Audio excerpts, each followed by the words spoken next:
And now, weighing in out of the blue corner, Josh the Pug Thomson. 100% agree. And on the other mic, he weighs in from the red corner, Big John McCarthy. I think we should talk about the Ruiz and Joshua fight first. All right, let's do it. Let's do that. Look, he wasn't the same guy. He wasn't this, and people said because he came in overweight, he just wasn't the same guy. I think he carried himself like he was a first-time title defender, and he just was real hesitant. He didn't throw caution to the wind like he did the first time. He didn't pull the trigger. Now I credit some of that to Joshua. Yeah, by sticking the jab. A lot of that goes to the other guy. Yeah, I don't want to say a lot of it. I think a lot of it had to do with the nerves. The nerves was a lot to it. I don't agree. The one thing that I will blame Ruiz for is when you're planning for a fight, you got to go back and you watch what was happening in that first fight, especially if you've had that chance to be in the ring with the opponent. And when Joshua was doing well in the first fight, he was throwing out that jab and smacking Andy's head back, but he was not elusive in his footwork. He was pretty well planted and stationary with his footwork. Mm-hmm. He would shuffle and he would slide a little bit, but not a whole lot of footwork. But it was when Joshua got into the gunslinging mode of I'm going to knock Ruiz out, that's when he got in trouble. And that's what, our last podcast, I said, he's got the ability to win this fight. Mm-hmm. He just needs to use his length, use that jab and lateral footwork. And the real question, and it's what I doubted in him, I knew he could do it. I just didn't know if he would stick to that plan for 12 rounds, saying, I'm going to get a decision. This is my way of beating this guy. He's got a great chin. I do not want to get into that gunfight with him. I want to be smart. I want to be tactical. I want to be a boxer. I'm not going to get into the brawl. That's how this guy can win. I'm not going to give him that. There was a couple moments in there. It got a little close. He kind of got suckered in, but you got to give Joshua credit. He was a composed matador inside of that ring. He moved his feet well. He didn't get pulled into the brawl, and that's why he won. I'm gonna have to agree to disagree. Okay, go ahead. I thought he did a lot of good things. Yeah, Joshua did his game plan. He performed his game plan very well. I just didn't see the same Ruiz we saw the first time where he threw caution to the wind. He didn't slip and counter, and when he did slip and counter and throw and come in and close in the distance, in the first fight, he landed a lot of good shots. Also put himself in danger. That's why he got put on his ass. But this fight, he didn't do that. He kind of stayed not a lot of head movement. He kind of waited for the jab to come out, tried to parry it and throw, but by then it was gone. He didn't try to slip and then go like he did in the first fight. I do credit Joshua for the game plan. But they knew that's what they had to do the first fight, and they didn't do that, and so that's why they fixed it for this fight, which was great. Yeah. But I honestly believe there was so much for Ruiz. This is him. This is his first big title defense. It's something he probably thought he would never be involved in. And you're in wherever, Dubai, Saudi Arabia. Anyways, you're in front of, they built this tent for your fight. Like, this is for your fight. But I think the moment got to him. He just wasn't the same guy as he was in the first fight. I think in some ways you're probably right. He was tighter in the first fight. He's coming in last minute, and everyone is expecting him to lose. Yeah. So he's got nothing to lose. Yeah. But he faced and he was fighting a different fighter in the first fight because Joshua was trying to put him out. Joshua was trying to put him away in that first fight, and so by doing that, he left himself open, and that's how he got caught, and that's how he got hurt. And when he got hurt, he wasn't able to recover off of it. He kept on getting hurt again and then again, and those just added up. And so, I give Joshua a lot of credit. He came in, he was a smart boxer. He played the Floyd Mayweather. I'm going to be the matador. I'm going to let you, you can have the center of the ring. I'm going to move around. You try to cut me off, I'm going to move off with the ropes. I'm going to hold at times. He held a lot. I thought the referee didn't do a really good job with that. I did notice that. But very indecisive. Very indecisive on when he wanted to break it. That just depends on the referee. When you have a boxer that is holding, and Floyd Mayweather was a master at this, if he goes to hold and the other fighter, we'll say Ruiz in this situation, his hands are free, as the referee, you let that guy go after him. Yeah. You let him hit him. You want to hold. Holding is illegal. His hands are free, and when you're reffing it, you say, your hands are free. Go after it, right? And that guy's going, hey, you don't go stop, break, any of that. You let him go and make that other guy say, stop holding. And once, if he doesn't, and then the other guy's progression stops, that's when you stop and break him. Yeah. I thought it was a good fight. I thought it just underperformed, but most of the time the rematches either live up to it beyond it or they underperform. And this one was so hyped up and it underperformed. And like I said, a lot of it was because, to me, Ruiz was very stiff. He didn't pull the trigger. And when he did pull the trigger, he landed some good, clean shots. And there was one time, I want to say somewhere in the 10th, I think it was, maybe the 9th or the 10th, he landed something that made Joshua's leg go a little stiff. And I was like, go get him. And then he kind of backed away. I'm like, no. I was yelling at my TV. But I am a little bit of a homer because I wanted Ruiz to win. That's okay. But look, I just, all that stuff aside, but I think that fight right there showed me that Anthony Joshua is not ready for Wilder or Fury, either guy. I agree. He's not. I agree. He's not, and he's not on that level. He's there, but he just showed, if you got Ruiz hitting you, kind of grazing the head a little bit, he was getting a little not wobbly, but his leg looked like it went stiff a little bit, and then he got back to his balance and kind of circled and stayed away. I don't see him taking a clean, hard shot from someone like Wilder. Not many people can, by the way. But okay, that's just not one of the. Yeah. I think there's been how many? Two in his career that have lasted the distance. Wow, that's nuts, man. That's crazy. But as far as with Tyson Fury is just the speed, the output. We saw last night as the fight went on, Joshua slowed down a little bit. Ruiz just didn't pull the trigger. Had he pulled the trigger more earlier and often, I think that he could have potentially in the 8th, 9th, 10th rounds, started stilling the fight a little bit. But he just didn't do it enough early to set the tempo and the pace for Joshua to have to fight from behind a little bit. And that never happened. He gave away the first 3 or 4 rounds, easily at least 5 or 6 rounds. Oh, yeah. Yeah, and I was just like, what are you doing? What are you doing? Pull the trigger. I was okay with that because I understand what he's trying to do. Yeah. He's trying to say, hey, okay, you've got this plan. I know what you're going to try to do. Yeah, you're going to win these rounds, but then when you start to break out of that, I'm going to start laying into you. And it just didn't happen for him. But I do see, like you're saying, Tyson Fury, I think, gives Joshua fits. Yeah. Especially the size and the length. He doesn't have that advantage against him. And Fury just moves too well. He's too elusive. A lot of people, I guess, don't like him. I love him. I love him. Oh, he's the best. He is so goddamn funny. He's so good. He's a hell of a boxer. Yeah. No, I mean, so let me ask you this, though. Given that performance last night, do we see a rematch of Joshua and Ruiz for 3? Yeah, I think eventually you're going to, but I think because of the performance that was put on by Ruiz actually in that fight, it's not going to happen right away. It's not going to be the same thing. And look, that's Eddie Hearn. That's his guy in Joshua. He's not going to put him against him right away.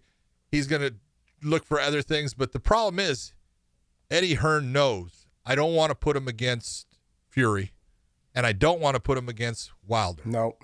So who are you going to pick? Yeah. Because there's not, those are the guys out there, and those guys both have the claim. You can sit there and have however many belts you want. I don't give a shit. Mm-hmm.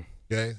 Wilder's the WBC champion, and Fury is, we'll say, the linear champion whose belts were taken from him. People are going to look and say, yeah, you've got those guys are the real champions. Those are the guys right there. Yeah, I mean, for me, I feel like Fury should have beat Wilder in that last fight. They should have given him the decision, but I can understand it being as close as it was. For me, it's two knockdowns, big difference. But he won every round almost except for the 2 knockdown rounds. Yeah, but those 2 knockdowns changes. You can win a lot of rounds. You're losing those, and you're losing them by twice the amount of points, basically. Still only 4. No, it's not 4. All he has to do is win 2 rounds, and that's what you came up with, an even fight. Yeah, it was horrible. Horrible. That was a great fight. Loved it.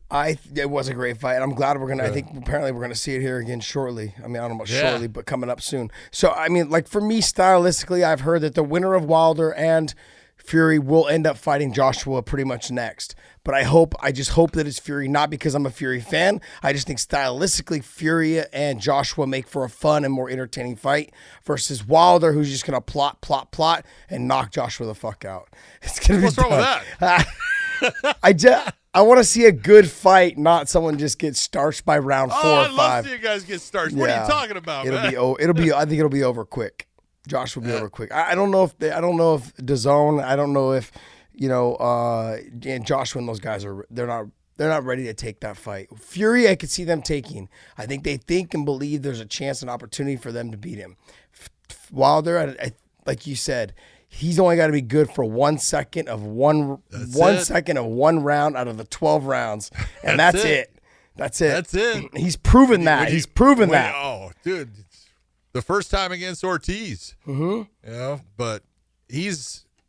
I've been there with Deontay when he's fighting. He is special, and he's so long because he's not that heavy. No, he's like, what, 213, 214? Yeah, 218 at the top, you'd say, and he's 6. And he is 6'7", at least. And his arms are he's got such a reach, and it's fun to watch him. And he's getting better. Yeah, he's just becoming a better and better boxer. He understands more. He slips more. He does everything just better, and it's just continuing on. So it's going to be interesting. Those 3 guys make the heavyweight division interesting, and it hasn't been interesting since basically, Holyfield, Tyson times. Mm-hmm. I wouldn't mind seeing Fury and Ruiz also. That might be for a good fight. I don't know about that one. Yeah. Who knows? We'll see. Yeah, I like the excitement of having the Mexican guy in there, Ruiz in there doing his thing. I like the excitement. Fury's the Mexican guy too. What are you talking? Didn't you see his last fight? He came in wearing a sombrero too. Yeah, that means Mayweather was a Mexican too, right? Yeah, he is. Yeah, I think he's from Monterrey. Yeah, right. Man, the cut on the lip heard round the world. That was a good one. Oh God, that was disgusting. Beautiful. I was thinking it was beautiful. I was thinking right away he's gonna have to have plastic surgery tonight. Oh yeah, for sure. Yeah. As soon as I looked at it, I said, "Yeah, that's gonna take a little bit more than the doctor in the back." Yeah, let's just put a couple stitches in it. No, you know what, dude? Like 3. Oh man, that's all you needed. 3 stitches in that bad boy. Hook it together. Look good. There was nothing to hook together. It was looked like roast beef hanging off his lip. I was like, I thought he was eating an Arby's sandwich. It was just, dude, he was, and the barbecue sauce was all over. Oh man, I felt so bad for him. People were trying to compare it to the Robbie Lawler one. I was like, no way, it's way worse. Like Robbie's was a clean cut. Yeah, Robbie's was a straight slice. Yeah, and that one was jagged, and you could tell that was it was a pressure. Yeah, cut. That was right. That was that shot hitting pressed that skin and that part of against his mouthpiece and teeth and jawline, up his upper jaw, man, and the pressure split it that way. So happens. I feel bad for Alistair. You never want a guy to get hurt like that, but it's superficial. Let's be honest. Yeah. The worst part is his brain got scrambled. Yeah. But look, he was on his way to winning that fight too. Yeah, he's not going to get any sympathy from me with the whole cut lip. He's married to like a Playboy model or something like that, right? Some super hot fucking runway model. He's not getting any sympathy from me. Okay, like he's fine. He's gonna do just fine. Yeah, he's just fine. Look, I felt for him because he's been around a long time, and I've been around with him at Strikeforce days, and before that, even Pride days and some other stuff. Like he's been around a long time. I wanted to ask you this though, and I've always been a big fan of his with Alistair. But I wanted to ask you this: was it an early stoppage? I have no problem with the actual stoppage, and the reason why is what happened with the actual stoppage is when Alistair popped up, but when you saw him pop up, what did he do? Stumbled. He stumbles over, and that's when Dan called it. The problem, if you're going to look and say, was there a problem with the stoppage? Yes, there kind of was, and I don't want to pick on Dan in this. But you do it so well. I don't. That's not it. It's, this is one of those. It's so hard to be Dan in that situation, and for people to understand what is going through his mind right there, because he comes in when, Jairzinho hits Alistair and Alistair goes down. Dan is coming in and he's trying to pass over the spacing of those two guys, and he's trying to see, because he's looking at Alistair. He's not looking at Jairzinho, and Jairzinho stops, and Dan comes into him, and his hands touch Jairzinho, and that basically tells Jairzinho, oh, that's the referee. Yeah. Puts his hands up and starts walking away. Dan had not called the fight, so I was really glad, honestly, that Alistair didn't just pop up and stand there. There was that stumble, because that gave Dan the ability to say, okay, I'm not going to let you go on in the fight. But he could have, knowing, because he knew that the 10-second clappers went off. He is counting down in his head, so he knows that there's only like 5 seconds left in this round when he calls the fight. So he's calling it based upon the safety of Alistair Overeem. A lot of people aren't going to like it. I don't have a problem. I love the stoppage, because not only because I'm a fan of Alistair, but there was just no reason to take another clean, hard shot. Yeah, he didn't. It wasn't like he hit the fence and had his hands up in front of his face, was ready to block or fall off to the side and take the fetal position and survive for the next 4 seconds. He literally was starched. He hit the ground and was just stuck there like stoned. And then when he walked off, he went to get up and then he stumbled.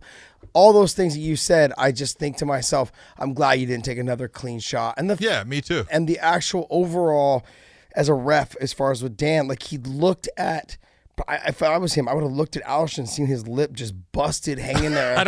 I'll bet money that Dan did not even really notice the lip. Wow. At that moment, that's not. It's almost like it becomes you don't see those things that bad. It's no different than, I saw when Vitor Belfort fought Marvin Eastman, and that giant cut on his, and I saw the knee land, and I saw he was hurt, and I went in and stopped it. Never even saw that cut until all of a sudden I turn him right and I go, oh, that doesn't look good either.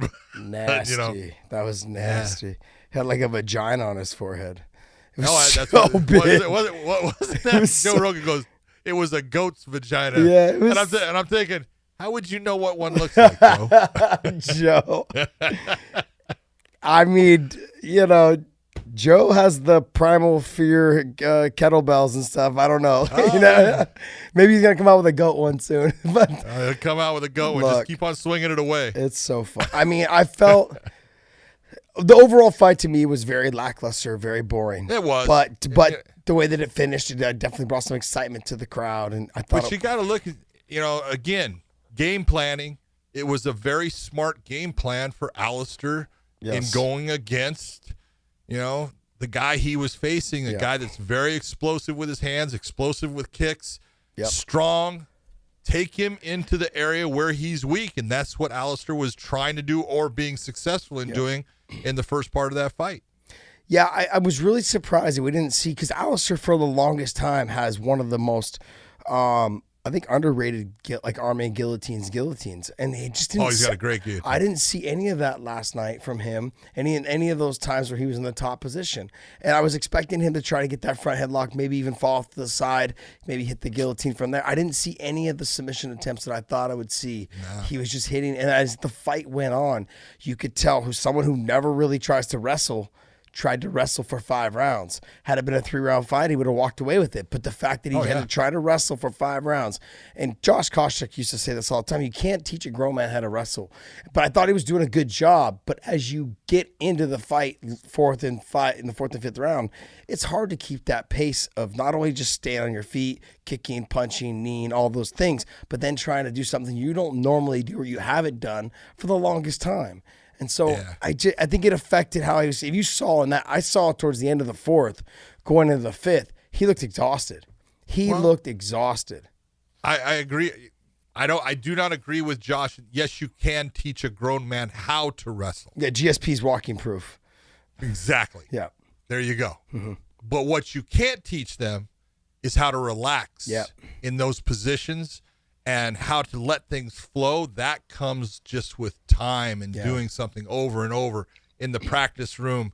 That's a hard thing to get, and I think that's what cost Alistair to get tired. Yeah, I mean, because like during one camp, you can't drill it and train it enough to make sure that it's good for a 5-round fight. It's not going to happen. Especially a 5-rounder. Yep. And then now you have someone like GSP, you can tell to this day is still religious about his workouts. And so you can just imagine when it came down in time for him to learn how to wrestle, he was in that wrestling room. And I do recall several times people were hitting me up saying that he was training over there at Simon Fraser, which is one of the best freestyle wrestling gyms up in Canada. And when I was at North Idaho College, we used to wrestle them, and they were phenomenal, man. Absolutely phenomenal. So I knew when he went in there that he was getting some really good work with some really good top-level wrestlers. And, and the fact that he was able to pick it up. But like Alistair, all these years, older body, he didn't start trying to learn wrestling when he was, 28, 29. In that age, he's tried learning it now as he's getting a little bit older, having to use it in the fight now as he's older. For a 5-round fight, it's just too hard, man.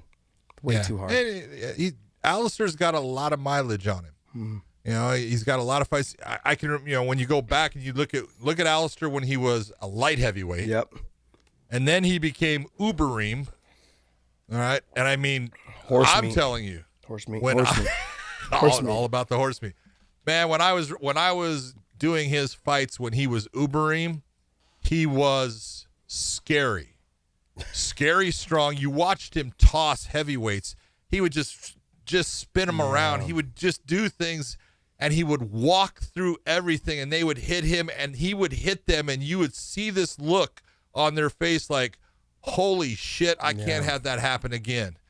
And he would see it too, and he would just march him down. And at one point, man, he was as dangerous a guy as you could face. Yeah. I didn't like him during the Overeem part because I think there was a lot of insinuation that he was cheating, but with horse meat. But coming from Josh, it wasn't. That's not the reason why. I hated seeing a guy who was really exciting to watch fight at 205, who was super athletic, was a great kickboxer, had great knees, great elbows, all those things. I enjoyed watching him fight at 205. He went to Overeem and he was just really stiff. It wasn't as mobile as he used to be. It just wasn't the same guy. And I was like, this is not fun to watch. Like you're smashing these guys because you're just so big. And it was very stiff and it just wasn't good. There was no finesse to the way he was fighting anymore. Where before there was a lot of finesse to him. He was good. And then, now we're seeing a little bit more of that, but I still think he's kind of adopted that Overeem style where he thinks he's still kind of a little stiff, I don't know if it's the age or what, but he's not the guy that he was when he was 205. And I kind of miss that guy. Look at what he accomplished in his career. Yeah. Look at that. He was a K1 Grand Prix champion.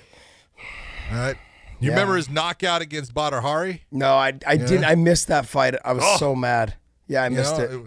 So, I mean, he's had moments you look and you go, man, that dude has had a career because, I'm guessing he's at 60 fights in MMA. Mm-hmm. And then take a look at all the kickboxing. Man, that guy's got a lot of mileage on him, and he's still damn good. Yeah. I just don't want to see him take a lot more damage. That scares me. Because he's been that knockout that he suffered from Francis Ngannou. That was one of the scariest damn, snapping of the heads I've ever seen. Yeah. The back of his head, I think, hit his spine. Like his back. It did. That was disgusting. I thought it was weird. I'm talking about whiplash. That was just nasty. I believe there was 2 majority draws last night, right? There were. Cynthia Cavillo and the girl that she fought, Rodriguez, right? Marina Rodriguez. Her, yeah. And then there was another one. What was the other one? Yeah, there was Stamen. Cody Stamen. Yes. Yep. Against the, What was your take on that? I thought they were right. Yeah, and the reason they're right, and this is what people get all upset. The Cody Stamen fight, you got to look in. Kevin Mulhall took a point for the knee on the ground. Okay. And as the referee, you've got to be very selective and judicious in taking a point. And the reason you take points is usually to even things out. Try to even things out. Try to bring things back to a neutral for both fighters. The problem with him taking the point the way he did, no doubt about it. I can't think of the Chinese fighter's name. Starts with a Y. Song Yang Sedong or Yang Dong. Song Yadong. Yeah, Song Yadong Yadong. Song. Yadong Song. Yeah. Yadong Song. Okay, Yadong Song. You know, he goes and he throws an illegal knee. He does. No doubt about it. Did he intend to do it? Yes, because he threw it. Yeah. Because he wasn't thinking about the position. So the intent is there. Now, the real question is the effect. How hard did he hit him? And you can watch it and you can see he touched him, but he didn't hit him and he didn't hurt him. So what effect did that blow have in the fight? Doesn't have a big effect. But then you can go back and you can go to the next fight coming up where we had Stefan Struve gets hit with one shot to the groin, the first shot, and no point is taken when there's a great effect.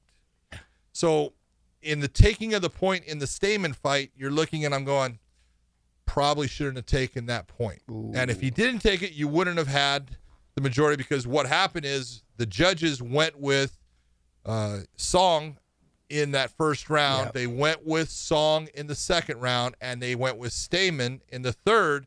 But because the first round ended up being even based upon the point deduction, that's how you end up with a draw. Got it. Same thing with Cavillo.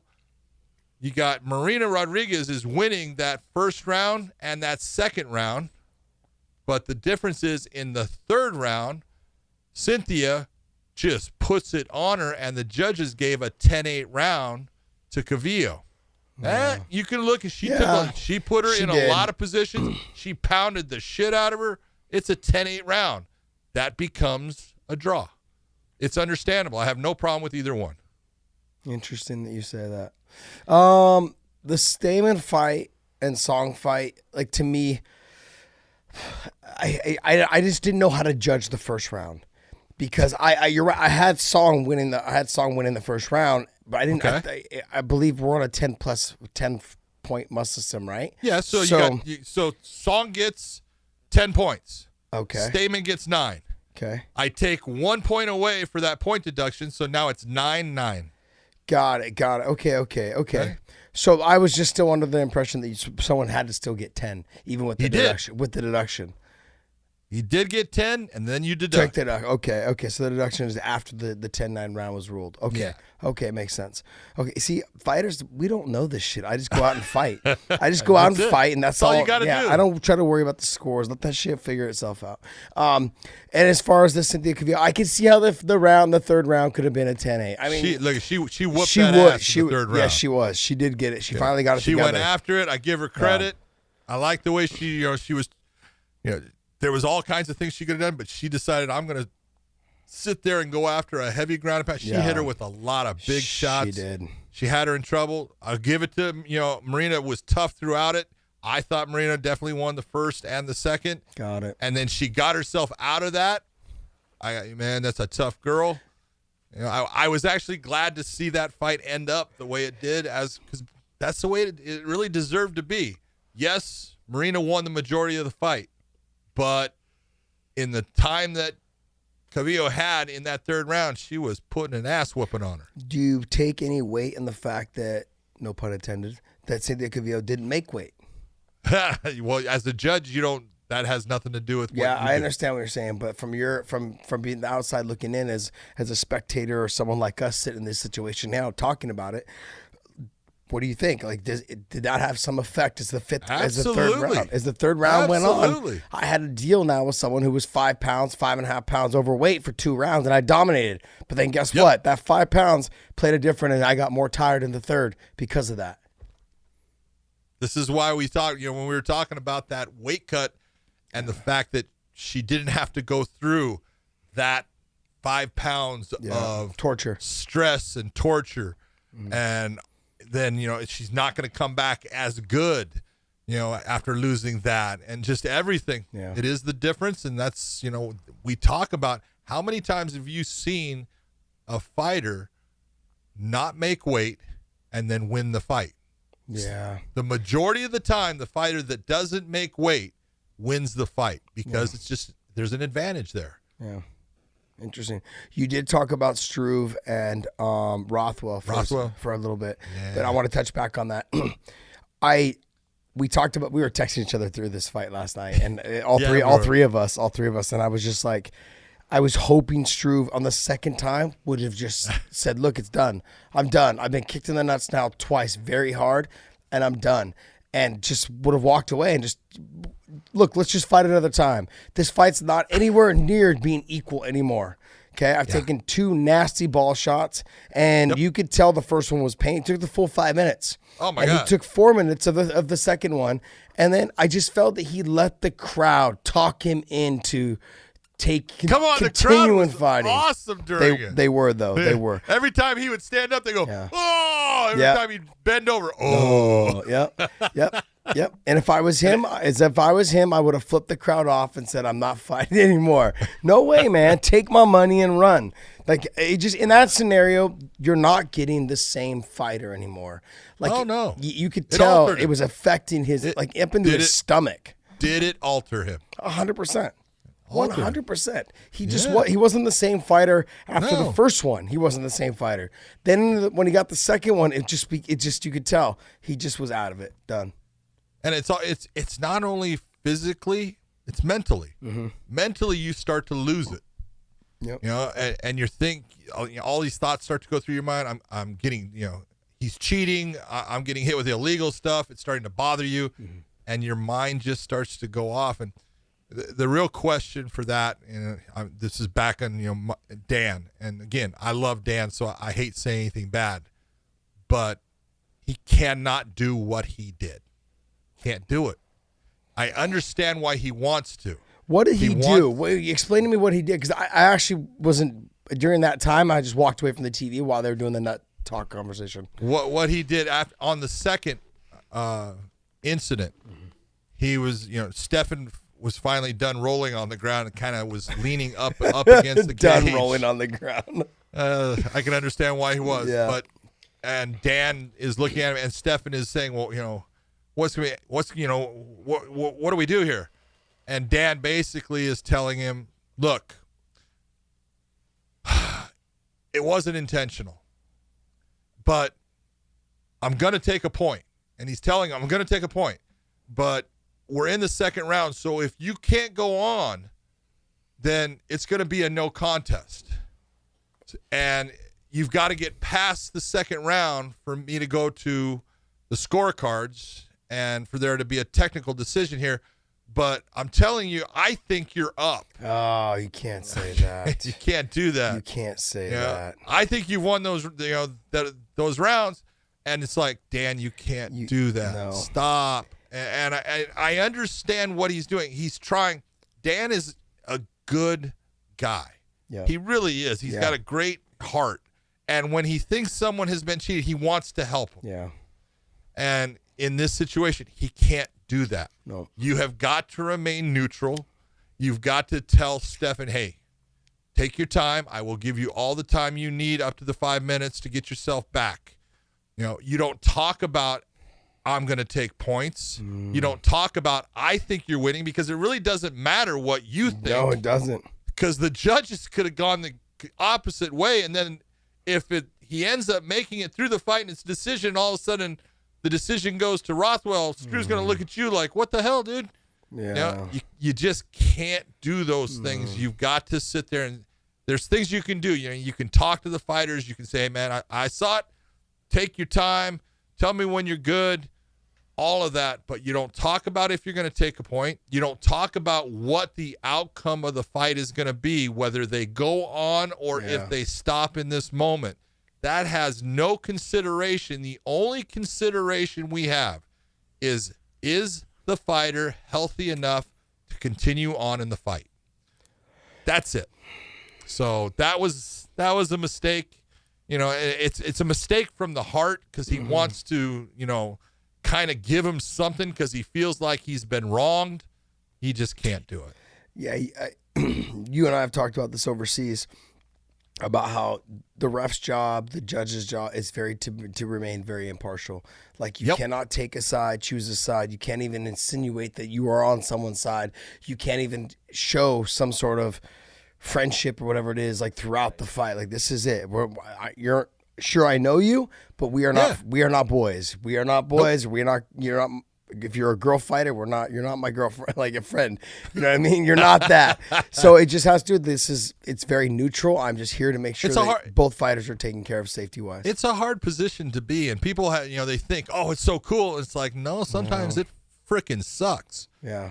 Because I tell people all the time, man, I never cared about who won or who lost a fight, because I looked at it in the fact that, man, that's between these guys, and I always looked and said neither one.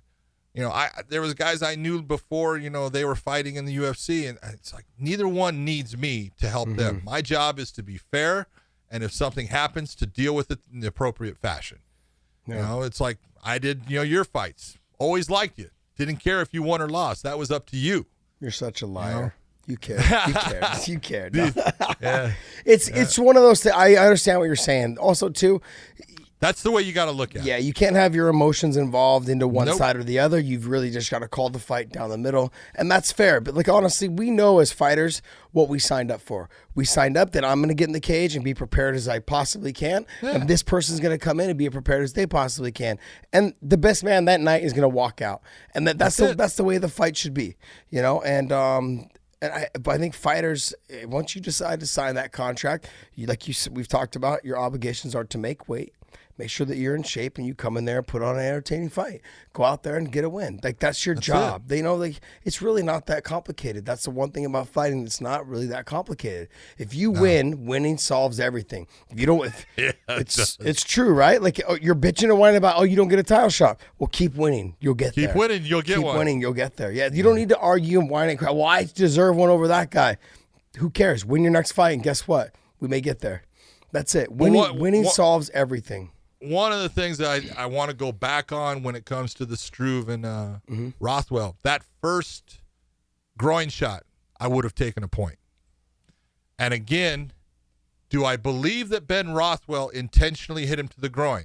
No, I don't believe that he intentionally did it, but he did it. And he did it, and it had such an effect on Stefan Struve that I've got to take a point to try to bring that playing field back to level, because Ben, through the use of an illegal blow, has received an advantage in the fight. Interesting. That's when you start to take the point to try to even things out. And so that would have been a point. I would have taken a point from him then. And so then in the second one, now it's a consideration. Are you going to take more points, or are you going to take him out of the fight? Wow. But then that concerns me a little bit when you say that, because there are some fighters, I won't say any names, but there are people that will sometimes over-exaggerate how bad it was. Yeah, but over-exaggeration is not part of the equation. I've had guys over-exaggerate it, and I take nothing. But when I see a guy and you hear it, and you can see you know the ones that hit somebody hard. Yeah. If you're paying attention and you're looking where you're supposed to be looking and you're seeing the fight, and that shot goes off, you know the difference between the ones that hit really hard and the ones that glanced over, and the guys he's wanting to, get something for it. You go, that ain't going to happen. It's something you got to get experience in figuring out which is the one that you will take the point, which is the one you won't. Yeah, I fought Kid Yamamoto in Hawaii in a show called Shogun, and Sean Shelby was the matchmaker. Yeah, and you kicked him in the nuts. I kicked him in the nuts so hard you could hear the crack of the cup. Oh yeah. And then Instant Inouye had came to me. He's like, you actually broke his cup. And I started laughing because he was wearing like one of those old plastic, the plastic cups. And I was like, who the fuck wears plastic cups when they're fucking fighting? I've worn a steel cup my whole career. There's not one time I've worn a plastic cup. Like stupid, dumb. I don't understand. I agree. Yeah, steel cups all the way, buddy. I never really cared for the tight string up my ass. But no, that sucks. but it's a lot better than losing a nut. Oh jeez, man. Oh man. How about go ahead. Had the second twister submission in the UFC ever, and I will say, let's go back to the first one. The first one was who?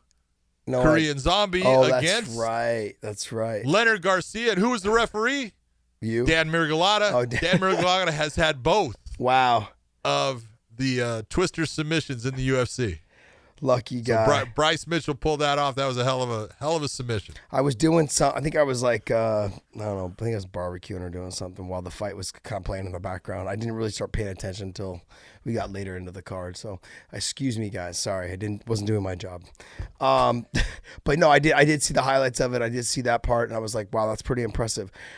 It's so funny. I think for one of my last one or two fights, I was training with Islam Makhachev, and that fucking guy caught me in that fucking submission. I was so mad. I got up and I was like, and I was just like, because I hadn't been caught in a while. I hadn't been caught in a submission in a while at training at AK with all the guys.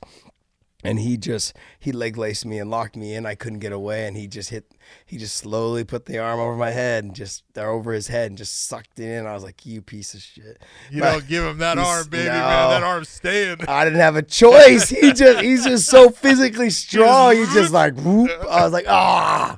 But he's an animal, man. And so he's got a great submission game. But that was, I think, the only time I've ever been caught in that. But he was running around the gym bragging to everyone for a while. I said, I'm gonna get you back one of these days, buddy. I thought it was funny because you had DC was one of the and as soon as he sees, he goes, he's got a guillotine, and and DC is right. Yes. If you're talking about that's a move from wrestling, and it's called the guillotine from wrestling, but from MMA it was switched over into the twister. Yes. And so it was funny that DC called it a guillotine because I was like, everyone's thinking, what are you talking about? I'm going, no, he's right. Yeah, he's that's right. So funny. I love listening to DC.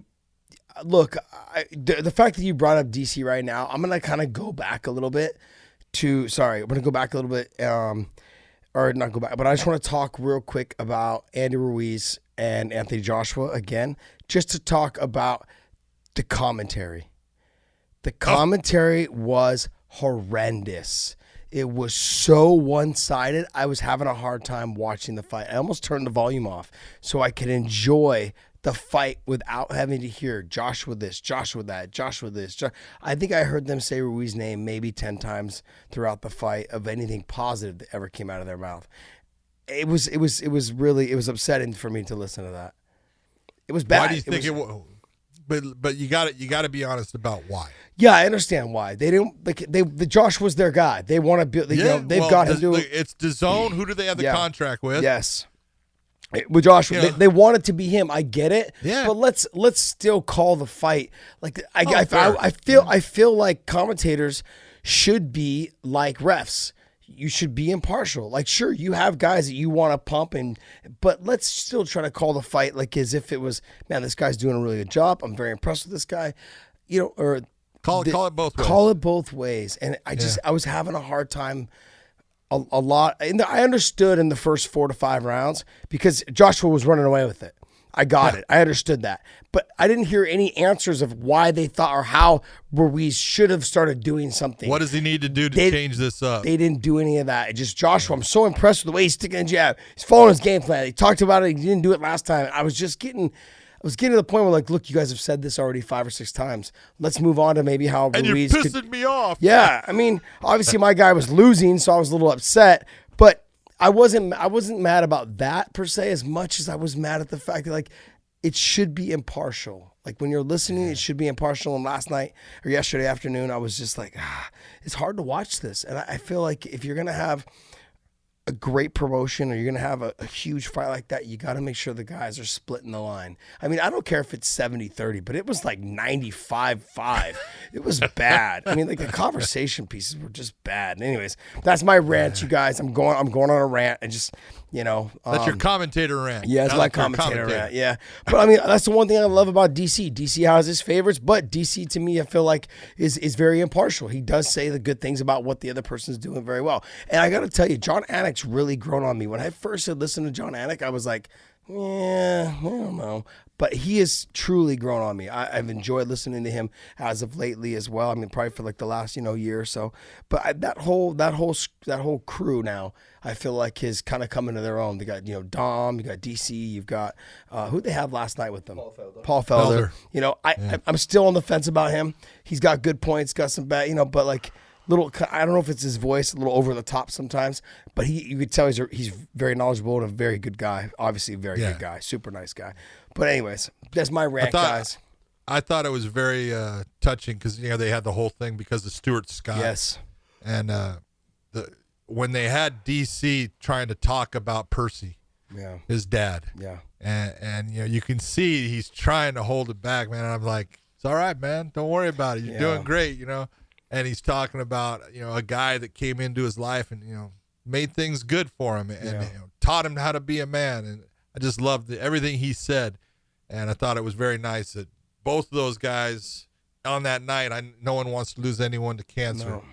No. I lost my stepdad to pancreatic cancer, same as Paul Felder's dad died. And it's a nasty disease. And I really felt, sorry for both guys as they were talking about, their dads. But it was very nice to see how, DC is just he's a bubbly teddy bear, and he can put his emotions out there. I love when he said, "You taught me how to be a man. You taught me how to be a father.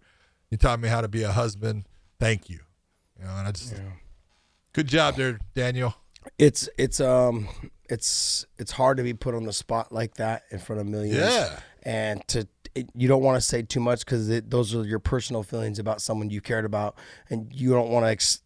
For most people, they don't want to let their true emotions out in front of everyone because those are things that you carry deep inside you. Those special moments you have with your father, your mother, your grandparents. It hasn't been that long. And it hasn't been long at all. And I do agree with you. I agree with you that it was great to listen to him say it. I actually had talked to him shortly after his dad passed, and he's, he handled it like any son would, emotional obviously, but very, very strong man, very strong guy, and just all around just a fucking amazing guy. And I don't want to sit here and toot DC's horn any more than he already gets tooted by himself, but he's absolutely honestly. Him, it's so weird. Him and Kane, we had such a good group of guys at AK. DC, him, Kane, Luke, and Fitch. Even as much as fucking people want to hate Koscheck, the guy had his moments, man. I loved being around the guy, and we had a good group of guys. All of them, man. It was phenomenal to be in that Bob Cook and Javier, and it was a family. Bobby Southworth of all people, like even Bobby was a great guy, man. Just Trevor Prangley, even Knucklehead Phil Baroni, it's like, but all those guys, I just feel like I can't imagine like all the steps of my life, majority of them have helped me out in some point, some way, even Baroni, believe it or not.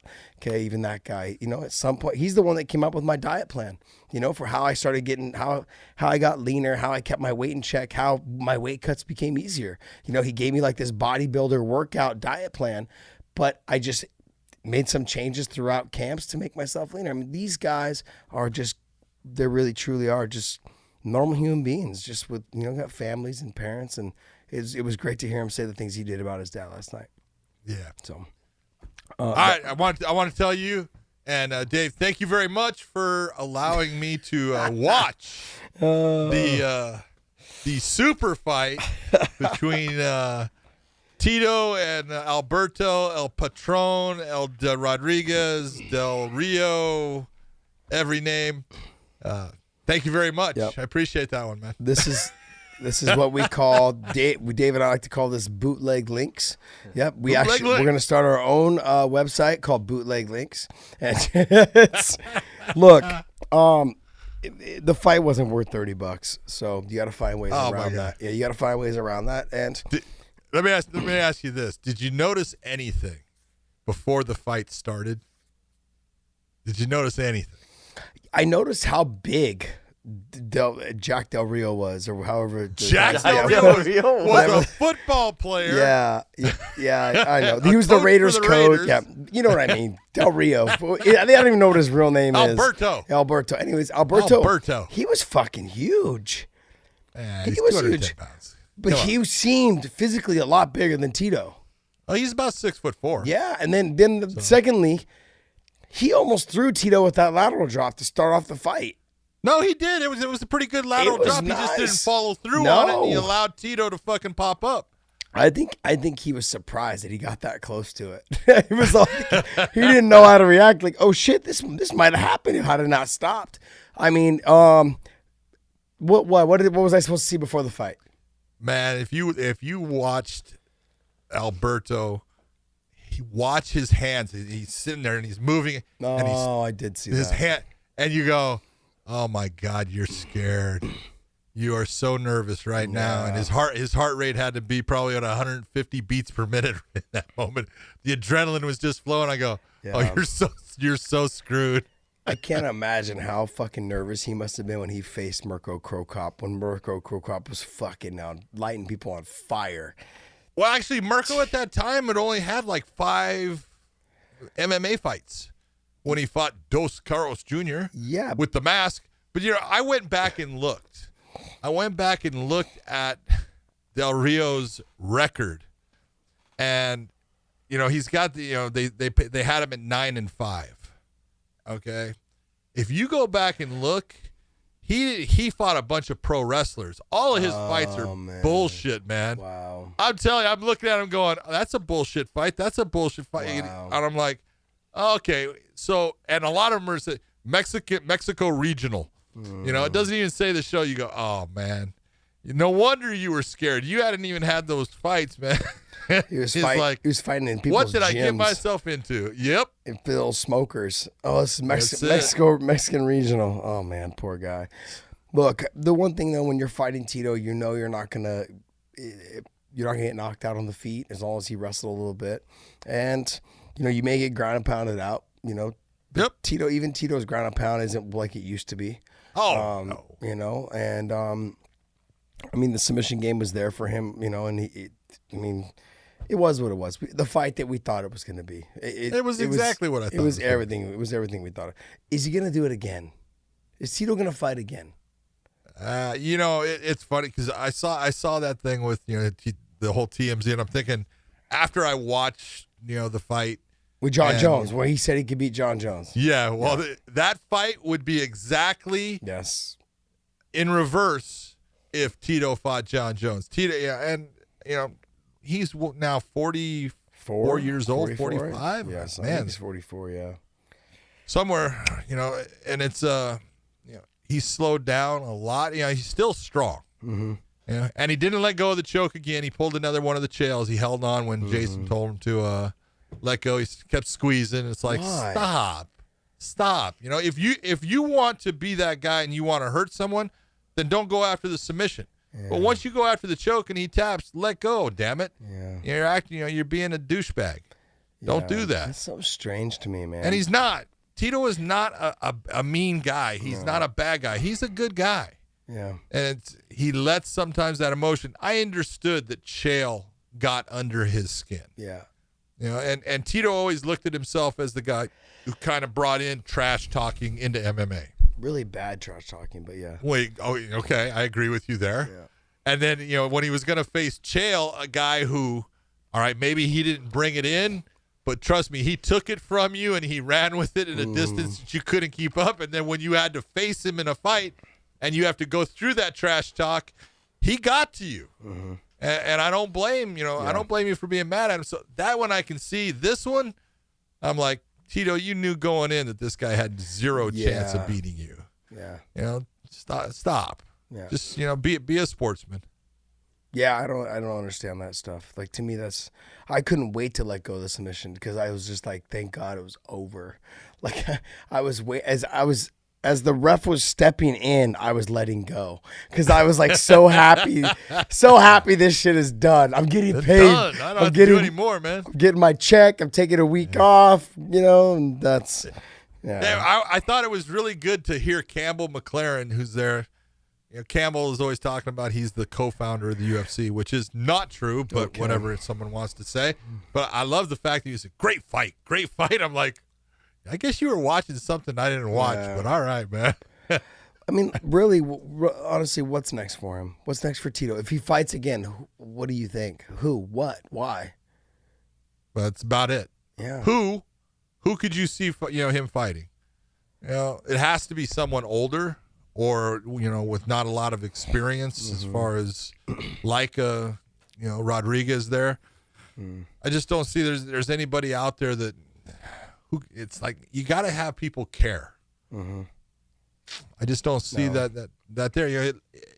If he walks away right now, he's walking away with what, three wins in a row. That's good time to walk away. I wouldn't mind seeing a Tito and Chael Sonnen rematch. Either with Chael. Yeah. I wouldn't mind seeing that fight again. I just feel like we didn't get the fight we could have got. That was, I would bet. We got to bring this one up with Chael. Yeah. I would bet even the Anderson Silva first fight at 117 that he ended up he had that fight. He had won a bunch of 10-8 rounds in it. Minute 47 the championship left. was here. I bet if you took that fight and the Tito fight and said, all right, you can win one of them. He's like, he'd say Tito. He would. Oh, man. He hates him. Oh, jeez. So shit. I saw that he had tweeted out a bunch of stuff about, oh, that fight's over. Oh, it hasn't started? It's over. He just put all kinds of stuff about it. Yeah. Man, I would have liked to have seen Rampage and Tito fight, but I know they're training partners, they're friends, or they were friends. I don't know how close they are now or what the deal is, but that was nothing. They were, that when they first signed Tito at Bellator, when Bjorn Rebney signed him, that was the fight they tried to put together. Wow. Didn't happen. Of course not. No. Yeah. What else? What do we have? Anything else? The upcoming 245 card. The what? The upcoming 245 card. Okay. UFC, Colby and Usman. Colby and Usman.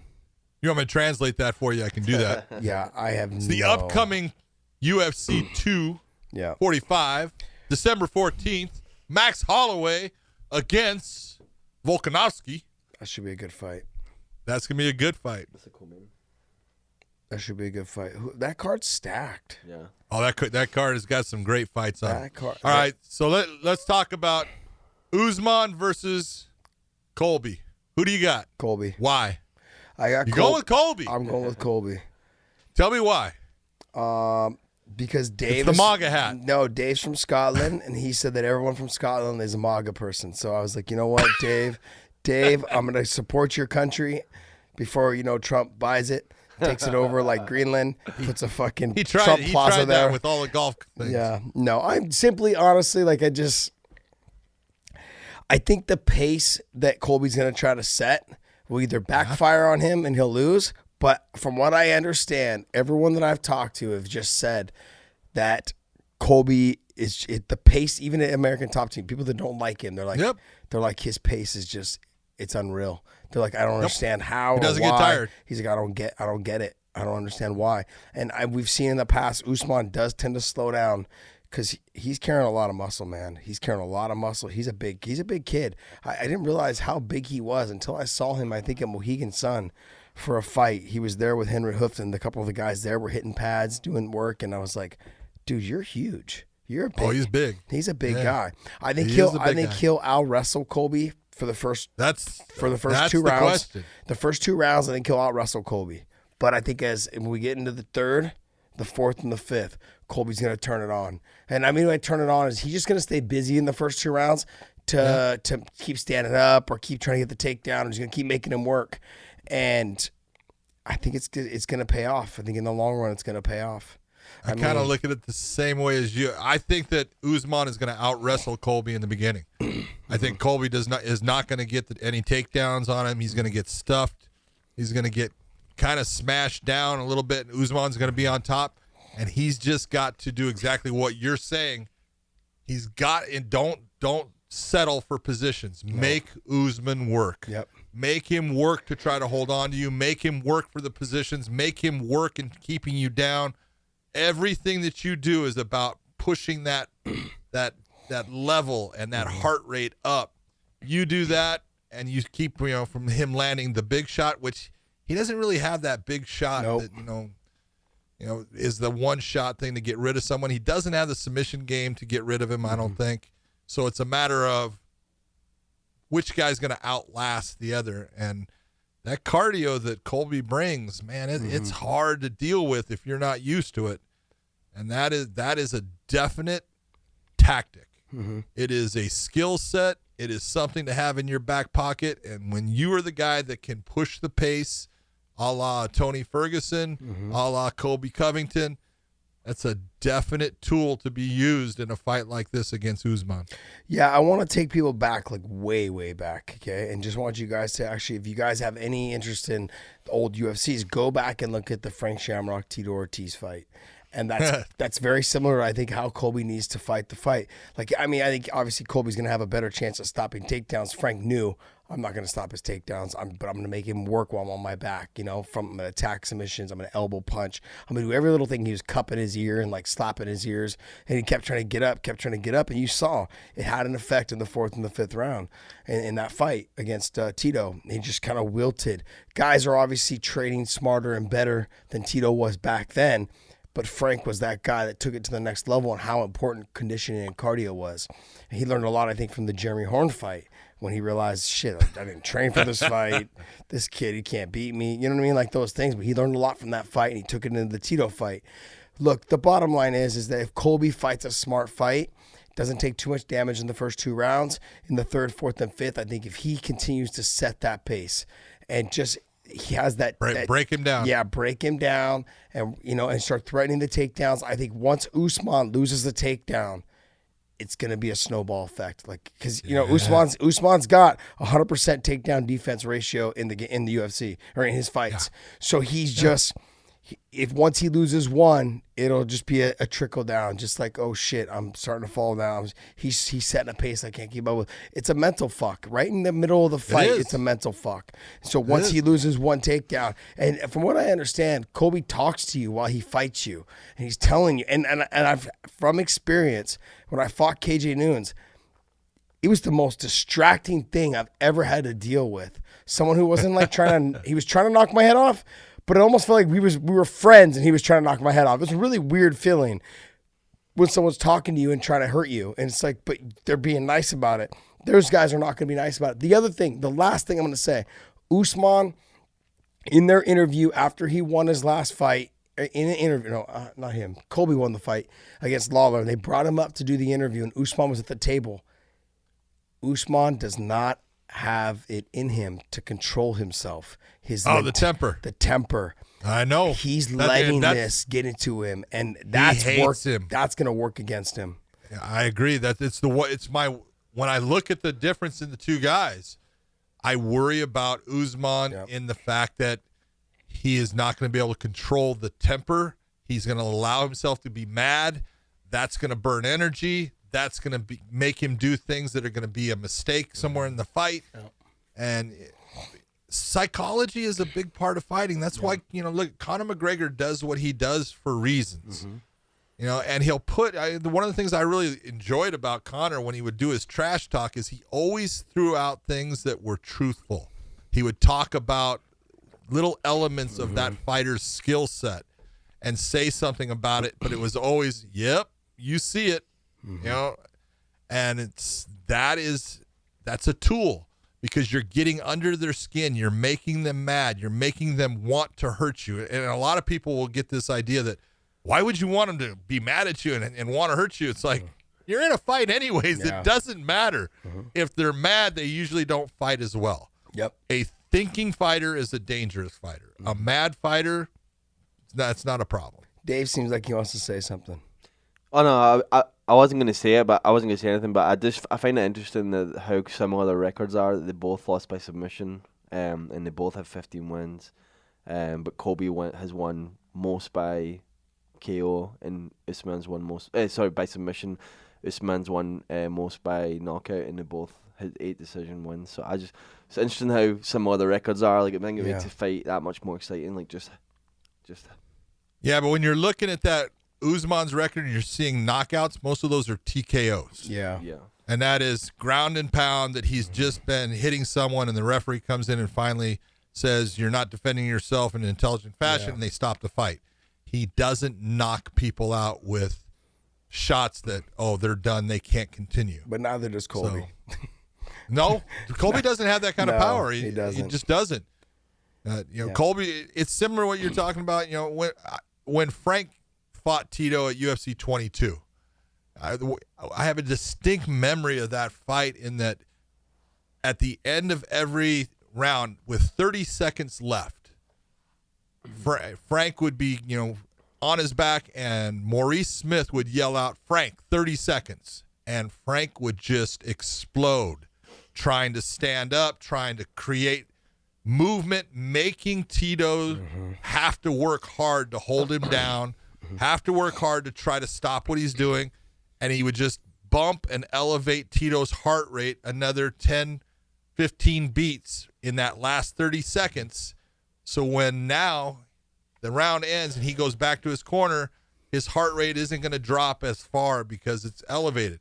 And he did it for the first, second, third, and then he finished him in the 4th round. Yeah. But it was a tactic in that if you know that you're in great cardiovascular condition and that you can push on that gas pedal more than your opponent, it's a skill set. Yeah. So Frank and I used to have this conversation all the time. You don't realize you're tired. You don't realize you're tired until you stop. So when you're training, right, you're grappling, you're like, oh, sure, I'm sure you're kind of feeling like I should stop, but I don't stop, but you keep going. Just keep going. As soon as you stop, you're like, fuck, I'm tired. So what, Tito, when you're talking about that, it's exactly how Frank and I had always talked about training, and is in that fight, push him. As soon as he stops and the round's done, he's going to be like, oh, shit, I'm super tired. Tito walked back to his corner, just breathing heavy, and that's exactly how Colby, I think, needs to fight Usman, making sure not that way, but I'm saying like pushing the pace, especially in the last 30 to 40 seconds, so he gets back to his corner thinking, shit, man, I'm super tired. And the whole round, that whole minute rest, he's spending wondering in his mind, can I keep this up for 3 or 4, or 2 more rounds or 1 more round?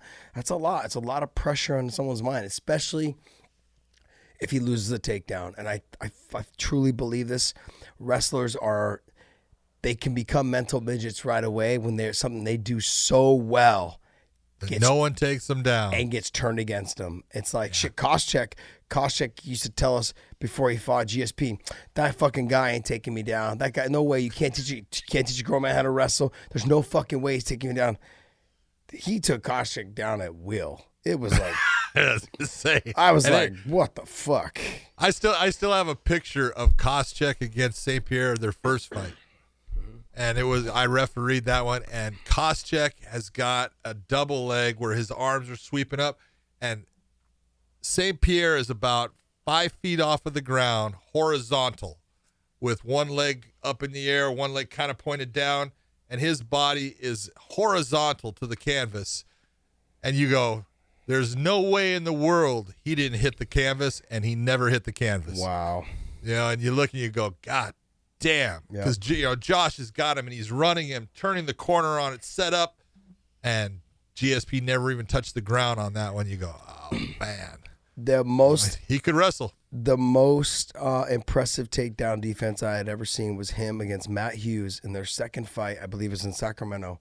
And Matt was in so deep, and GSP had a whizzer, I think, on the left side. And in midair, Matt with Turned the change him. direction, and he switched to a whizzer on the other side and whizzered him down, belly down, and escaped. I was like, "You've got to be kidding me!" I was like, "This fight is not." That's going about what nuts. That's about what I was thinking while I was reffing it. Yeah. Oh my god. I was like, Yeah. I can't believe this just happened. This is insane. yeah. Because Matt had him up in the air, and he changed yeah. direction in the air, and just I was thoroughly impressed. GSP, I got to tell you, man, like, yeah, he to me is the GOAT. You know, I have him as the GOAT, and then and so on the trickle down stuff. But for me, I feel like it's him.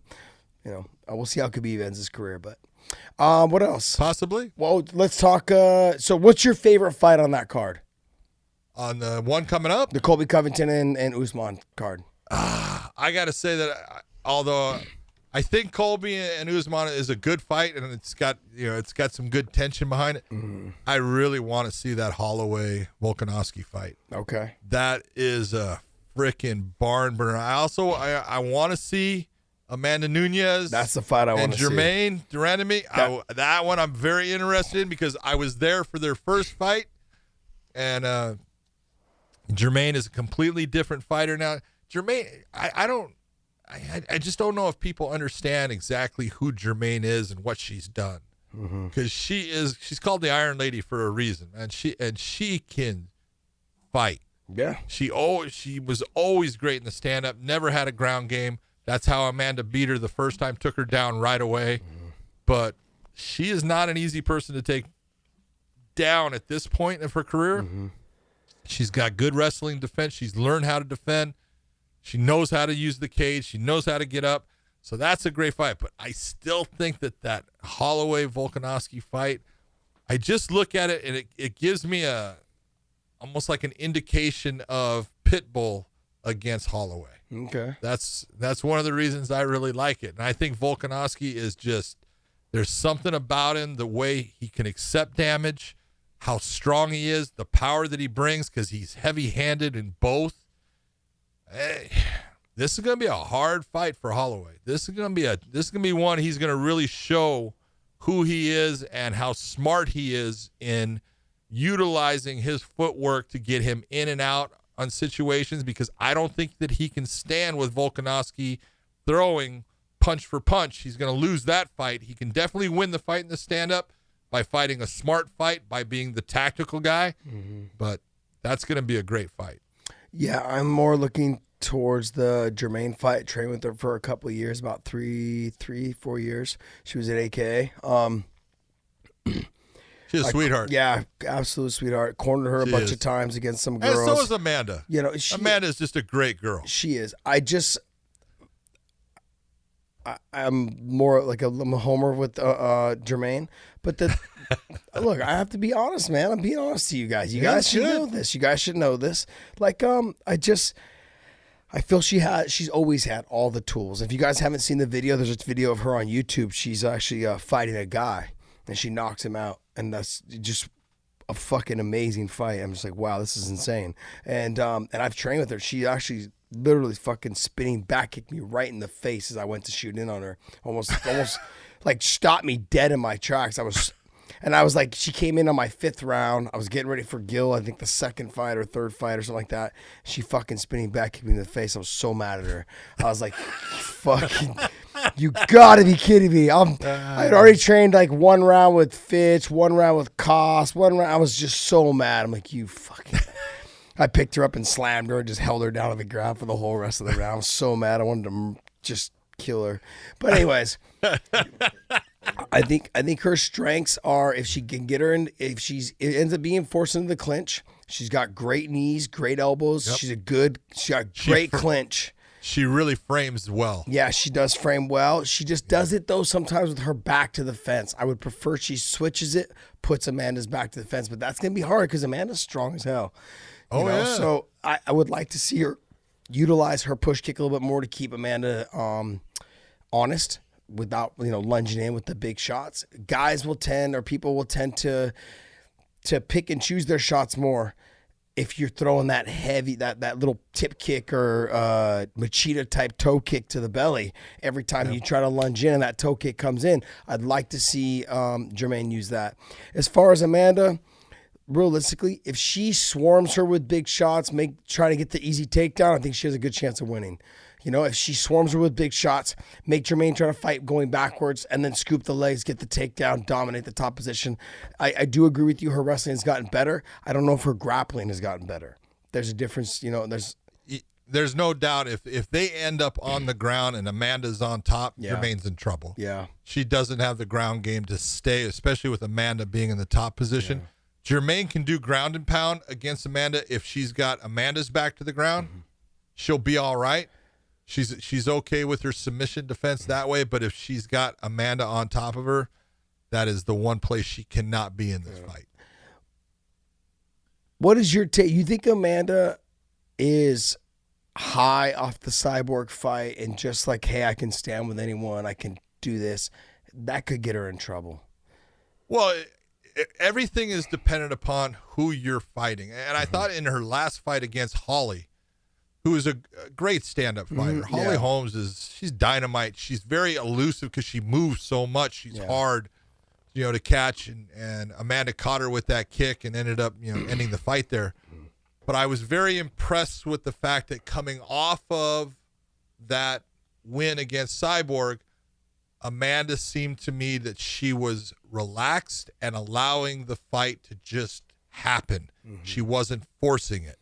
And that's saying a lot, because a lot of times when you have that fast win like she got against Cyborg, she had the big fast win against Ronda, and she has all these, you know, wins coming, you know, boom, boom, boom in grand fashion.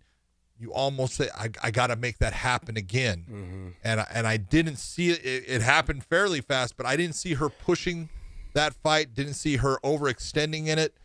And so she has shown me that she has really matured as a fighter. You know, you take a look at the losses she's had, and, you know, and I did, you know, one of those, and she had a loss against Kat Zingano, I think is her last loss. But she's learned from those. She's a completely different fighter now as far as her confidence level. She was that fast twitch muscle fiber, you know, fighter that she was super strong, super explosive, but tried to end the fight all the time by throwing really heavy shots, and she would get tired. Yeah. And now she's picking her shots. She's not always trying to hit you with everything she has. She just is touching you, and then every now and then she cracks one in.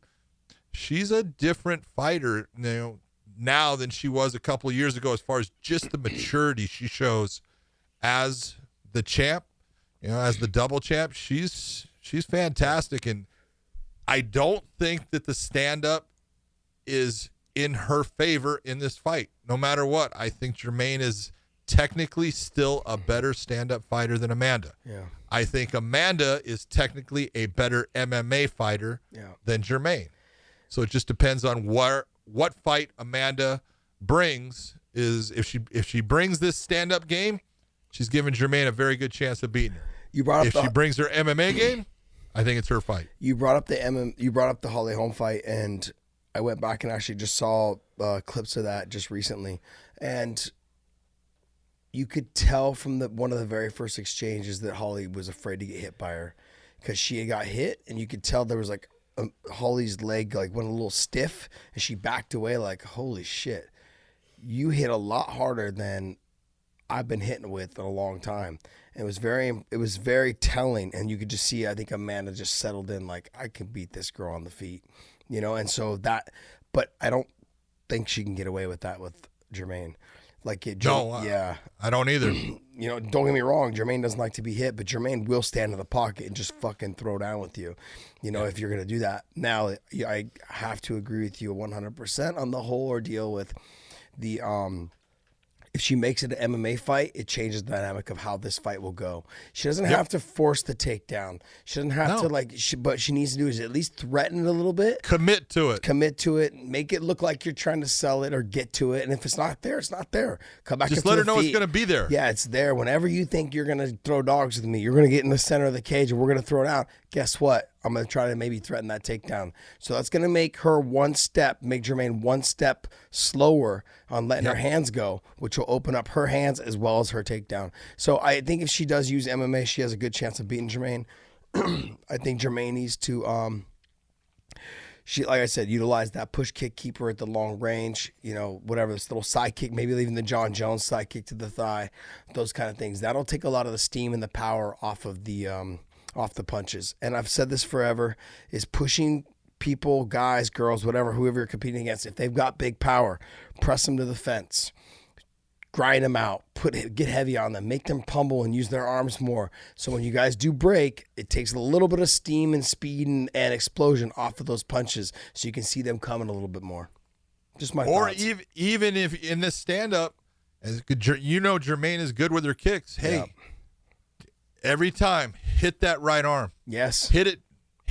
Just hit. Yeah, don't even worry about it being blocked. Just keep on touching it, because then when she goes to throw it, it just doesn't have that same steam on it. Yep, I agree. It gets heavy. I agree. There's two other fights. I know that Uriah is fighting Peter Yan. Yep. Oh, yeah. Ooh, that's not a good fight for Uriah. I'm sorry. No. Did they guarantee him a title fight after that if he wins? Because that's the only reason why I could see him taking that fucking fight. Man, Peter Yan, I did his fights in Russia. Oh, that dude is good everywhere. Now, he may not be a submission guy, but he can wrestle. Yeah. He's got submission, and his stand-up is nasty. He's a fucking savage when it comes to going after you, and he will attack you in all different ranges. That dude is good, and Uriah is a great fighter, and he's still got some speed. He doesn't have enough for Peter Yan. Yeah. I'm sorry. It's going to be a tough fight, man. I hate seeing guys. I've always hated seeing older guys start fighting guys that are like right there at their peak, and I'm like, I don't know, man. But hey, you get a win over him, right to the title, I would imagine. Peter Yan's ranked what? 3, 4? I don't know where he's somewhere in that like 3-4 category, I believe. He's up there. Everyone also said the same with that Ricky Simon guy that he fought though. And Ricky Simon's not even ranked though. He was knocking fools out. Well, he got lost. You talk about Ricky Uriah Simone. beating Ricky? Yeah. Ricky Simone. No, Ricky not even close. Ricky just fought last night against Rob Font and had a really, a Tough gutty go. performance. Gutty performance, man. He took up some big shots, put, Rob on his butt a lot, which is not easy to do all the time. His wrestling's gotten better, but you cannot compare Peter Yan and Ricky Simon. I'm sorry. No. He's number 4. They're right? just on two different levels. Yeah, he's ranked number 4 right now, Peter Yan. Yeah, well, that's just because he hasn't been there very long. There was one other fight on there, isn't there? Jose Aldo, Marlon Moraes. Oh shit. Yeah, that's the one that I see. And I know all the stuff's coming out, and the whole thing of I love all the reports of Aldo is going down to 135, and he's faster than he was before, stronger, and you go, sorry, no. Okay, you don't get faster going down in weight. I'm sorry, those guys are faster than you. Mm-hmm. And second, you don't get stronger losing weight. Mm-hmm. Doesn't happen. Now, I'm not saying he's not a great fighter. He's a great fighter, but Moraes is huge at 135. Yeah. He's used to making 135. Aldo used to have a problem making 145. Okay, he's been eating supposedly a bunch of salads, and that's great, but salads don't do anything for nutrition-wise, and when you're breaking your body down, it's just not a good thing. As you become an older fighter. Yeah. Going down in weight always seems like, this is a good idea, and it's not always a good idea. Nope. I mean, even when you're not an older fighter, we saw that with TJ Dillashaw going down to fight Henry Cejudo.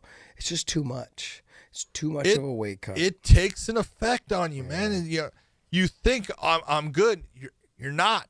Your body absolutely responds to that lack of nutrition. Yeah. You have to cut so much out. You have to do so many things extra that the rest, which is a huge part of your training camp, is getting proper rest. You don't get to rest when you should, because you need to go burn more calories and start running more or doing these things while you're taking in less nutrition.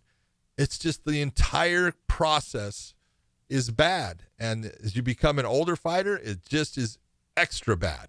Yeah. Shit. Yeah, I want to see Jose. I like Marias a lot. He's a super nice guy, man. Great guy. But I like to see legends continue their legend streak, and to me, Jose Aldo's he's up there, man. He's up there.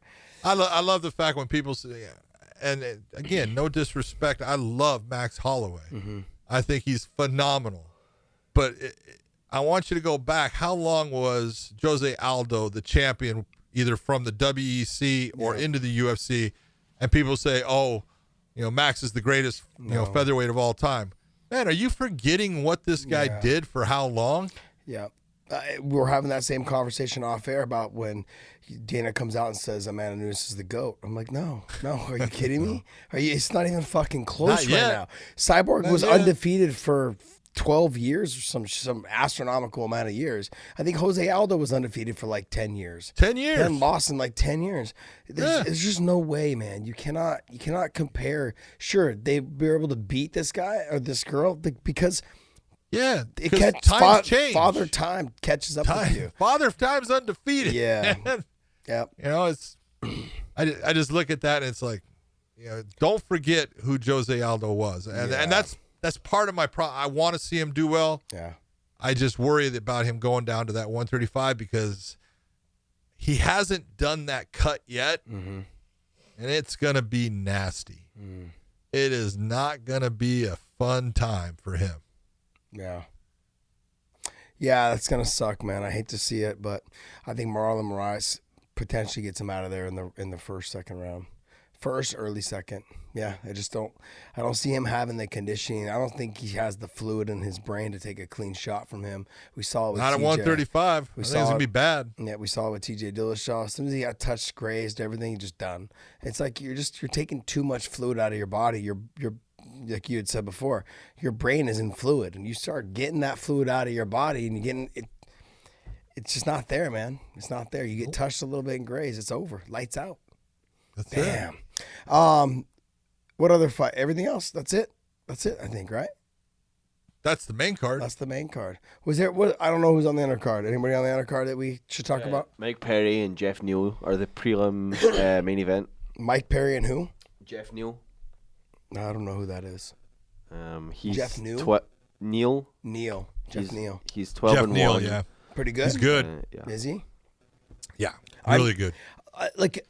I'm not overly impressed with Mike Perry. He's fun as fuck to watch. Hell, he's fun to watch. He's so fun to watch. Yeah, he is. I'm just not it's crazy. Yeah, I'm not overly impressed. Well, he's got some dogs. He's got some. He's got hands. dogs. Yeah, he's got heart. Yeah, he does. Yep. He will throw down. Yeah. I mean, I love his attitude when it comes to, hey, we're gonna fight. And he tries to make it a dog fight every time because that's his style. That's what's going to lead him, into a win. He's not going to beat the technical guys. Yeah. He's a brawler. Mm-hmm. We saw that with Cowboy. Yeah. A little bit of jiu-jitsu, a little bit of grappling, and. Come on. Go back to that Cowboy and that armbar. Yeah. Mike turned the wrong way. Yeah. he made that armbar worse. I was like, that's bad. You know what the funniest part, that when you just said he turned the wrong way, it gave me flashbacks of Frank Shamrock. Frank, he could never remember which way to turn when he was in a triangle. So he would always make it tighter every time because he would overthink it. He puts in a triangle and he would turn the wrong way and he'd be like, whoop, that was the wrong way. Shit. It was hilarious. Just if people knew that about him, they probably would have just shot nothing but triangles on him. Oh, man, that's funny. All right, my man. Well, hey, let's wrap this up. Happy Sunday evening. Good stuff. Throughout the week, I think we'll drop this show to late tonight, hopefully, or tomorrow, something like that, and then we'll go from there, man. Okay. Good. And then we're both gone next week, so should we try to cram one in this week? Yeah, absolutely. I think we should. And then we've already talked and staged with some of the Bellator guys about us doing some stuff there, potentially maybe on the beach, and doing a couple interviews with the fighters for the open workouts, those kind of things. So if you guys get an opportunity and chance, we're going to try to get some video footage of us interviewing all the fighters for Bellator Hawaii. Cannot fucking wait. I'm so excited. Yeah. Oh, I'm so excited. All right, my man. Chat later. Talk to you later. Have a good night. Brother. Later, bud. All right, man. Bye.